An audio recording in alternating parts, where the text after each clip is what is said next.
Today I have Laura, Jax, and Ed with us, and they have had the longest standing relationship with Hope Collaborative out of all of our mentees and mentors. So Laura, would you tell us a little bit about how you came to be a part of the Hope Collaborative family as a parent? As a parent, so I was approached by Jax's guidance counselor. He was in middle school, and he was having some struggles with some peers, maybe a little bullying, and she came to me and said, hey, I had this program. I think Jax would be a really good candidate. It's a mentoring program where he would meet with an adult and a small group, and they could kind of talk about their issues. And as a mom, I was like, okay, I'm a little lost on how to help him with that, so I'll take anything I can to help him. And Jax joined the program, started meeting with Ed. And then with my family, we had kind of a situation that came up. And, people talk about, oh, I had such a normal family and a normal routine, and we did. We were just a normal family that was moving along in life and happy. And then I found out that my husband was really sick. He was dealing with alcoholism privately, and I didn't know that. And my family kind of had an explosion that happened. That's what I call it. We had a day where kind of everything came to a head, and I discovered the problem and how bad it was and what he was hiding, and it was devastating. It was devastating for all of us. As a mom, I was just struggling to keep our boat afloat, right? My husband is in treatment, trying to get better, but that leaves me alone, like trying to man my family and my kids and the needs of a household by myself, and just kind of thrown into that. And I would love to say that I was able to do everything he needed, but that's just not realistic. I was trying to survive. I was in survival mode. So Jax, having, his school support, they have hundreds of kids that they're trying to deal with, and they were great, but that wasn't enough. And so when Jax would go to school and go meet with Ed, that was what he needed. He needed a mentor, he needed a friend, he needed an adult who could help him navigate some of these really big problems, that also cared about him on a one-on-one level, that wasn't swarmed, right? That had that time to give him when he really needed it. And I am so grateful that you were his influence, that you gave him that stability that he needed at the time, because he needed a really good influence. And as a parent to say, whew, I wish it could have been me, that's hard, right? A little humbling, but I'm so appreciative. And he is too. You're his friend. Yes, absolutely, absolutely. So yes. Thank you.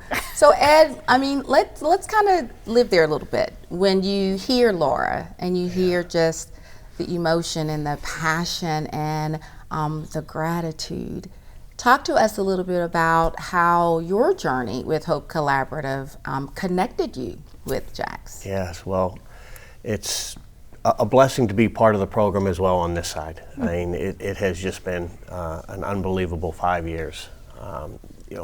My history with students and young adults, I've coached athletics for over 20 years, so I've been around high school and college kids a lot. So I wanted to make sure I wasn't the parent, I wasn't going to be a teacher, I wasn't the principal, I wasn't the guidance counselor. Right. They all had roles, and those roles are more almost one way. This is the authority, this is what we do, we tell you what to do. Right. And I just took the approach with Jaxon and the other two in our group of, okay, we're going to wing it. What do we want to talk about today? What do we want to, and whatever we wanted to talk about, we would go deep. We had that what happened in our group stayed in our group.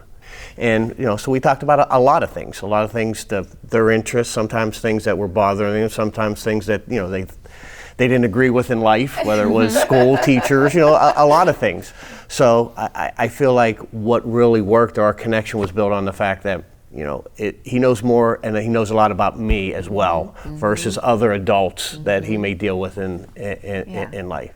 I would say at the very beginning it was awkward, especially because most kids, especially at that age in either middle school or high school, they aren't very social, especially with adults. I don't know what it's like in any other region, but I know in this region, a lot of kids tend to be like more shy or have like a shell personality and their real personality.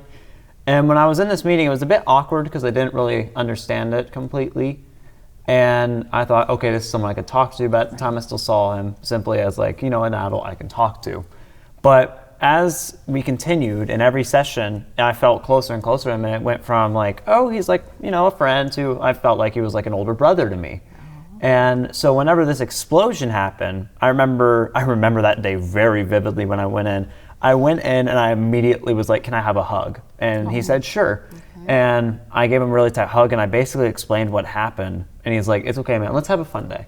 And I remember at that moment it clicked to me, this is not a program where you need to learn. This is not a program where you need to vent and talk about everything all the time. It's a program where you can be yourself, but also have the liberty to not hurt. It's a way to get out of both school and life. It's a safe spot from both.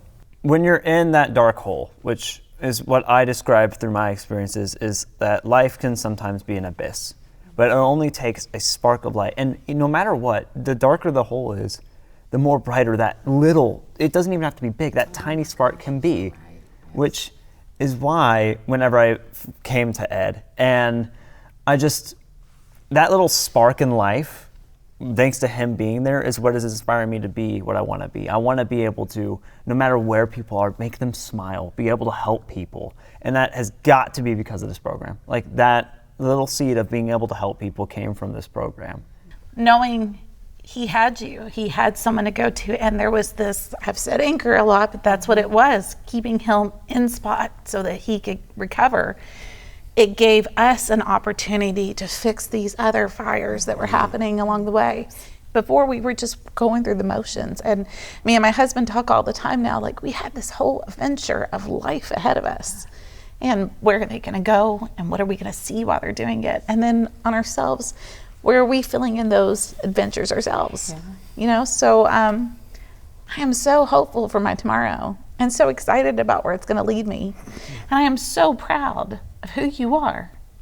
And that's yours. That's yours. That's who you are. I'm so proud of that. I'm just excited I get to watch.